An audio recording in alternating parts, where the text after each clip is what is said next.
കോഴിക്കോട് തളി ബ്രാഹ്മണ സമൂഹം മഠത്തിന്റെ ആഭിമുഖ്യത്തിൽ ആവണി അവിട്ടം ആഘോഷിച്ചു.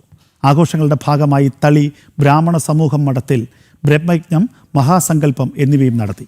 പൂജകൾക്ക് തളി ബ്രാഹ്മണ സമൂഹം മുഖ്യ പുരോഹിതൻ KV രംഗനാഥ വാദ്യാർ മുഖ്യ കാർമ്മികത്വം വഹിച്ചു. തളി ബ്രാഹ്മണ സമൂഹ മഠം president PV Ravi, vice president R Viswanathan എന്നിവരും ചടങ്ങിൽ പങ്കെടുത്തു. അപ്പോൾ ഇന്ന് ശരിക്കും വേദാരംഭം കഴിഞ്ഞ് നമ്മൾ പൂർവാധികം നമ്മൾ ഇനിയും ഇന്ന് മുതൽ വേദ സംരക്ഷണത്തിന് വേണ്ടി നമ്മൾ സമർപ്പിക്കുന്ന ദിവസം കൂടിയാണെന്ന്. അതാണ് ഇന്നത്തെ ഇതിൻ്റെ പ്രത്യേകത. ഈ ശ്രാവണ പൗർണമി ദിവസത്തിലാണ് ഇത് വരുന്നത്. ഡെയിലി 3 പ്രാവശ്യം നമുക്ക് ത്രികാല സന്ധ്യാവന്തരങ്ങളുണ്ട്. അത് മുടക്കാതെ ചെയ്യണമെന്നാണ് നമ്മളുടെ അനുഷ്ഠാനങ്ങളിൽ പെട്ടതാണത്. അത് അന്ധക്കരണ നമ്മൾ മഹാസങ്കല്പം ശ്രദ്ധിച്ചിട്ടുണ്ടാവും.